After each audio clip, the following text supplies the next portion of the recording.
Hey everyone, this is Melissa with the M Word. I am a secular homeschooling mom of 3 kiddos. I have a first grader, I have a 2-year-old in tot school, and then I have a baby who is 4 months old. We homeschool mostly using secular curriculum. I get a customized kit from Timberdoodle. I love the work and energy they put into creating each of those kits, and then I just customize it to work for my family. I'm a big believer in doing what works for you. If it says it's secular but it doesn't work, we don't use it. If it says it's religious but it works, we use it. But I do try to keep our stuff as secular as possible.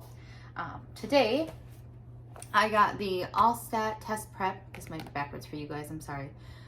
Test prep level A. This was provided to me by Timberdoodle. It's part of their kindergarten curriculum kit. I believe it comes in the complete, elite, and customizable kits. It is used by the public schools for admission. The test is used by the public schools for admission into the gifted and talented programs. Timberdoodle has gone ahead and added it to their kindergarten kits for use as an assessment to determine where your child's strengths and deficiencies are at.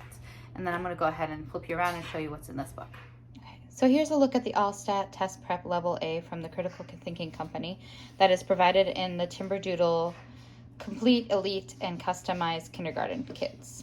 So this is Level A, and this test starts out by showing you, the about the book, the OLSATs themselves, how the book is used, the type of questions in each of the levels, and then best study strategies.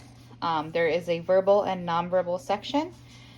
This book works for both pre-K students and kindergarten students. So there are sections in this book that are only to be used for your kindergarten students, and you will stop if you have a pre-K student rather than continuing on. They suggest that you start studying early if you're going to be taking the actual OLSAT test to familiarize your child with the format of the testing. I personally am not going to have my toddler do the actual test, but using these test preps helps me determine where she's at with her skill level, what we need to work on some more, and what she's excelling at. So far we went ahead and did practice test 1, and practice test 1 is the easiest of the tests. It's great for familiarizing your child with the type of test that they're going to be taking before going ahead and doing chapter 2, 3, and 4 before going ahead and doing tests 2, 3, and 4. Now in here, they have the instructions.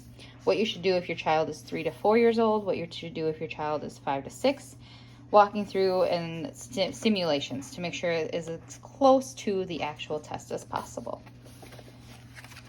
And then of course in the back here are the answers, and test 4 is the hardest test in this test prep book. And the answers in the back for you. I did notice in here, children do think differently. There was a question. I did notice that in this kindergarten only section, there were a few spots that my daughter, where it says what doesn't belong. She picked the penguin because the penguin lives in the cold and the other birds do not. However, they were looking for the butterfly because the butterfly doesn't have 2 feet, I'm guessing. Or it has 4 wings instead of 2 wings. Like, there was a lot of ways that this could go, but I found it interesting that when she originally did it, she had picked the penguin because it lives in the cold, when the answer they were looking for was the butterfly that didn't belong. So I did notice there was some of that in here too, and I have always struggled with that with this kind of testing too, where I think too far into it and I wonder what they're really looking for. Like for this one here, she picked the horse because he was bigger than the cow. So she went smallest to biggest when they were looking for the bird, because I believe they were removing legs. So I will go ahead and link this book and the Timberdoodle Kindergarten Kit below as well for you. Go ahead and hit the subscribe button below, turn on notifications if you're interested in learning more about homeschooling little kids. I have a 6-year-old, a 2-year-old, and a 4-month-old. Go ahead and comment below. I will do my best to respond to everybody as possible. I appreciate all your feedback and getting to know each and every one of you. Have a great day.